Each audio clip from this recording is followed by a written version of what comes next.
Beauty Gold vous présente le journal.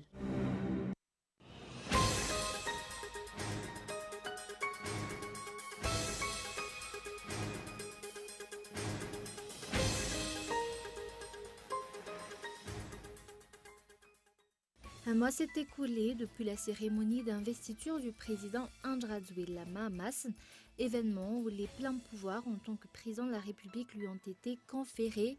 Depuis, les actions pour concrétiser les projets et promesses qu'il a fait se sont enchaînées. La décision de la justice concernant l'affaire Hugues a été rendue publique aujourd'hui. Cet ancien conseiller du chef d'État sortant et son complice, Arvelniana Tintel, ont été condamnés à une peine de 1 an de prison ferme et une amende totale s'élevant à 5 millions d'ariary. Le couturier Karl Lagerfeld est décédé à l'âge de 85 ans. C'est ce qu'a annoncé la maison de couture. Le couturier était à la tête de la maison Chanel depuis 1983.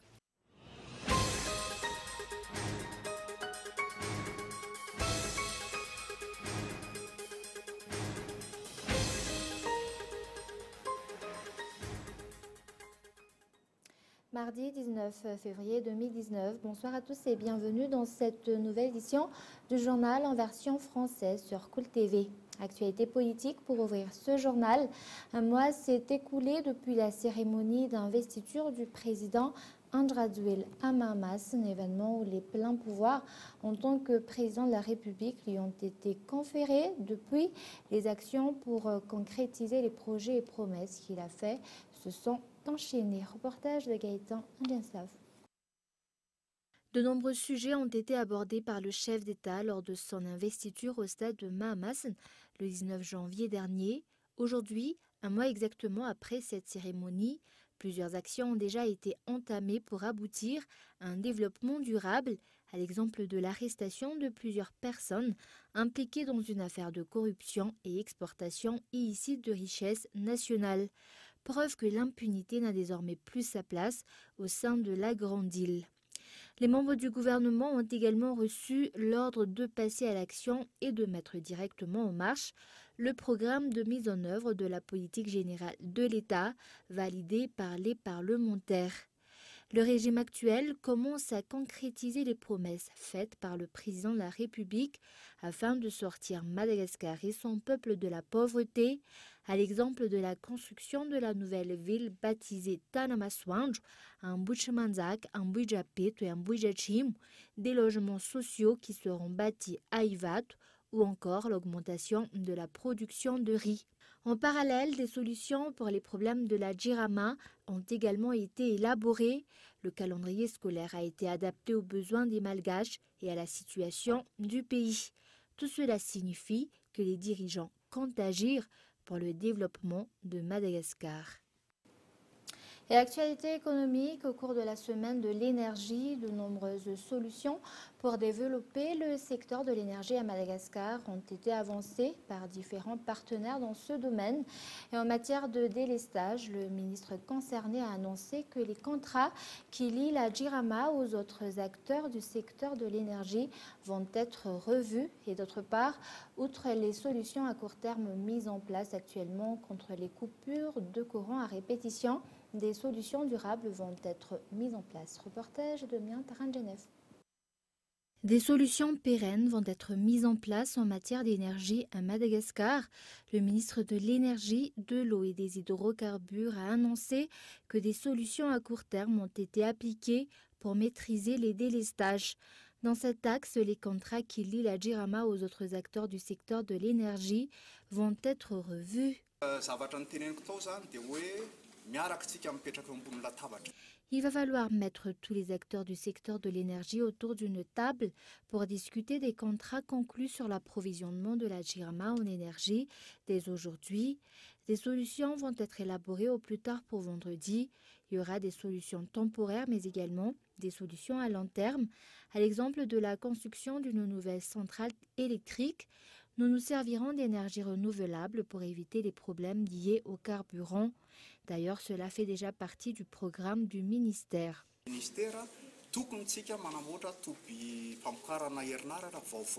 Comme solution provisoire, le stock journalier de carburant de la Jirama a été revu à la hausse si la quantité de carburant utilisée auparavant était de 150 mètres cubes par jour.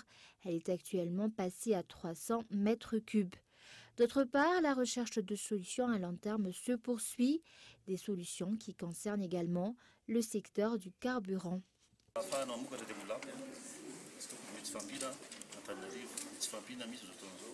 Actuellement, il y a un problème au niveau du carburant, mais comme l'a déclaré le ministre, à Antananarivo, des efforts vont être effectués afin de remplacer peu à peu les tours thermiques par une source d'énergie moins chère et plus durable. Et en province, 45 sites hybridés, c'est-à-dire alimentés d'une part par l'énergie solaire et d'autre part par de l'énergie thermique, devraient être achevés cette année. Cela va permettre de mettre un terme au délestage. D'après les explications reçues, les grandes lignes de ces solutions à long terme vont être rendues publiques ce vendredi. Et sur un tout autre sujet, d'après les résultats publiés par l'Afrobaromètre, après une enquête menée sur la lutte contre la corruption et l'application de la démocratie à Madagascar de 2016 à 2018, ces deux domaines nécessitent encore des efforts. Ces résultats ont été publiés aujourd'hui. Il s'agit pourtant de deux grands points qui contribuent au développement d'un pays émergent tel que Madagascar. Reportage. D'après les chiffres rapportés aujourd'hui par l'Afrobaromètre, 3 Malgaches sur 4 ont déclaré que le taux de corruption a augmenté en 2017 et 70% des Malgaches ont peur de dénoncer des cas de corruption. Ce fléau affecte plusieurs secteurs. Les agents de police et de la gendarmerie sont les plus corrompus avec un taux de 44%. Les juges viennent après avec un taux de 39%, d'après les chiffres fournis à la suite de ces investigations. D'autre part, l'application de la démocratie a également été étudiée au cours de cette enquête. Ce sont les premiers qui sont pointés du doigt, mais d'autres sphères sont également concernées par la corruption. Néanmoins, les Malgaches sont optimistes quant à la possibilité d'endiguer ce fléau. Mais beaucoup de Malgaches également craignent les dénonciations, craignent les représailles. Par rapport à la démocratie, les Malgaches préfèrent la démocratie, même si la satisfaction est faible, voire très faible, quant au fonctionnement de la démocratie à Madagascar. Les résultats de l'enquête de la série 7 menée par l'Afrobaromètre de 2016 à 2018 ont été présentés aujourd'hui et Madagascar fait partie des 36 pays africains où cette enquête a été menée. Outre la corruption et la démocratie, l'égalité des genres et la santé ont également été traités au cours de cette enquête. Deux sujets dont les résultats commencent à s'améliorer à Madagascar. Et comme nous l'avons annoncé dans les titres, la décision de justice concernant l'affaire Ugratsfeer a été rendue publique aujourd'hui.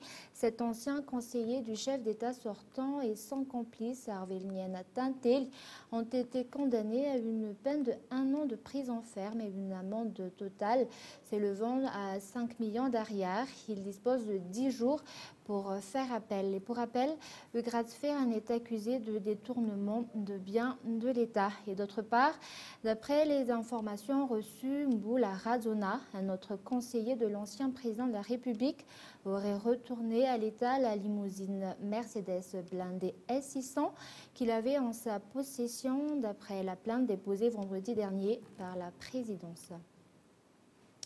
Et actualité sociale, avant de passer aux actualités internationales, les jeunes habitants des grandes villes constituent la majorité des chômeurs à Madagascar. Un constat fait à partir des chiffres publiés par l'Instat. Les problèmes de compétences sont les principales causes de cette situation d'après les enquêtes effectuées. Reportage de Ounassène.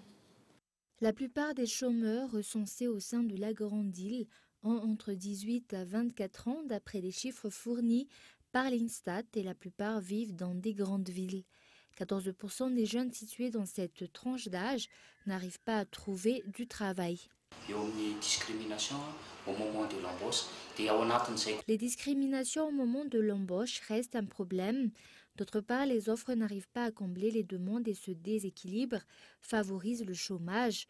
Outre cela, les compétences des jeunes restent aussi un souci, étant donné que le renforcement des capacités et les formations qu'ils ont obtenues ne répondent pas aux besoins des entreprises qui offrent des emplois. Le développement des petites et moyennes entreprises et le soutien aux jeunes qui veulent monter leur propre entreprise seraient des solutions adéquates à ce problème de chômage, des points inscrits dans le projet de développement du chef d'État. Et passe maintenant aux actualités internationales. Bras de fer judiciaire qui s'annonce. 16 États américains démocrates portent plainte contre Donald Trump. Ils viennent de saisir le tribunal fédéral de Californie pour contester l'urgence nationale décrétée par le président américain. Reportage de France 24. Les manifestations contre l'état d'urgence national décrété par Donald Trump n'ont pas tardé, comme ici à New York, dans l'Arizona, en Pennsylvanie ou encore dans le Colorado, l'un des 16 États qui a décidé de poursuivre en justice l'administration Trump. Le Colorado serait affecté par cette action illégale. Si des fonds qui étaient censés être dépensés ici sont transférés ailleurs, nous nous associerons à une action pour contester cela. La plainte déposée par les 16 États américains contre l'ordonnance de Donald Trump repose sur 3 points. Donald Trump ne respecte pas les procédures législatives définies par la Constitution.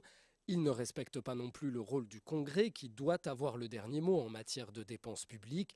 Enfin, certains États protestent contre l'absence d'études environnementales avant la construction du mur.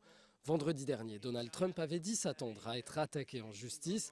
Le procureur de Californie a décidé de le prendre au mot. Quand il a dit « je n'étais pas obligé de faire ça », il a raison. Il n'était pas obligé de faire ça. Il a lui-même dit que ce serait contesté devant les tribunaux. Il le sait déjà. L'état d'urgence national permettra à Donald Trump de prélever des fonds, principalement du ministère de la Défense, et de les allouer à la construction du mur sans contrôle du Congrès.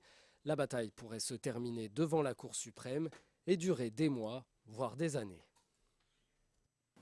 Était annoncé également dans les titres, le couturier Karl Lagerfeld est décédé à l'âge de 85 ans. C'est ce qu'a annoncé aujourd'hui sa maison de couture. Le couturier était à la tête de la maison Chanel depuis 1983. Reportage. Lunettes noires et col blanc, cheveux en catogan et mitaines en cuir. Avec une telle silhouette, difficile de rater Karl Lagerfeld. Une vie dédiée à la mode, plus qu'une passion, sa raison de vivre. Si on pourrait remonter ça un petit peu là, quitte à mettre un morceau de mousseline. Quelques millimètres. Un sens du détail et de la précision qui vont faire la renommée du Kaiser. La date exacte de sa naissance reste un mystère. Seule certitude, il a vu le jour à Hambourg dans les années 30. Karl Lagerfeld dépose ses valises à Paris en 1952. Balmain, Jean Patou, Chloé, il fait ses preuves dans les grandes maisons de mode avant de rentrer en 1965 chez Fendi, où il restera directeur artistique. Mais Karl Lagerfeld, c'est surtout Chanel. 1983, il prend la tête de la maison de mode tombée en désuétude. Très vite, la marque aux 2 C entrelacées devient la référence mondiale du luxe. Des coupes parfaitement maîtrisées, un style masculin et très féminin à la fois, le tout en noir et blanc est mis en scène lors de défilés grandioses. Il remet au goût du jour la veste en tweed et la petite robe noire. Karl Lagerfeld fait renaître le mythe Chanel. Mais cela ne lui suffit pas. Le Kaiser est là où on ne l'attend pas. Avec un gilet jaune pour une campagne pour la sécurité routière, une collection pour la marque H&M. Il s'intéresse aussi à la photographie et expose ses clichés. Si j'étais que dans la mode, je risquerais de m'isoler. Or, pour la créativité, dans n'importe quel métier, la chose la pire, c'est la tour d'ivoire. En faisant la photo, même la photo de mode et la publicité que j'adore, je reste dans la mouvance de la mode, des gens de la mode. Je ne vois pas que mon propre horizon. Un horizon pourtant très riche, Karl Lagerfeld lance sa propre marque, crée aussi des parfums, s'illustre en tant qu'architecte d'intérieur et ouvre sa propre librairie à Paris. Porter une lunette noire pour mieux voir. On observe mieux. Vous ne savez pas si je regarde à gauche ou si je regarde à droite. Je veux tout savoir, tout connaître. Sinon, je n'aurais pas 300 000 livres et je ne serais pas obsédé par la curiosité, le savoir, le connaître et tout ça. C'est quand même maladif chez moi. Une obsession qui ne le quittera jamais. Adulé ou détesté, Karl Lagerfeld marque pour toujours l'histoire de la mode. Et avant de se quitter, je vous rappelle les grands points de ce journal. Un mois s'est écoulé depuis la cérémonie d'investiture du président Andrzej Mahamas, un événement où les pleins pouvoirs en tant que président de la République lui ont été conférés. Depuis, les actions pour concrétiser les projets et promesses qu'il a faits se sont enchaînées. Et la décision de justice concernant l'affaire Hugues Radfern a été rendue publique aujourd'hui. Cet ancien conseiller du chef d'État sortant et son complice Arvénienne Tinté lui ont été condamnés à une peine de 1 an de prison ferme et une amende totale s'élevant à 5 millions d'arrières. Et le couturier Karl Lagerfeld est décédé à l'âge de 85 ans. C'est ce qu'a annoncé aujourd'hui sa maison de couture. Le couturier était à la tête de la maison Chanel depuis 1983. Et voilà, c'est la fin de ce journal. Merci de votre fidélité. Passez une excellente soirée en compagnie de Cool TV. Juste après ce journal, suivez le journal en version malagasy. Au revoir.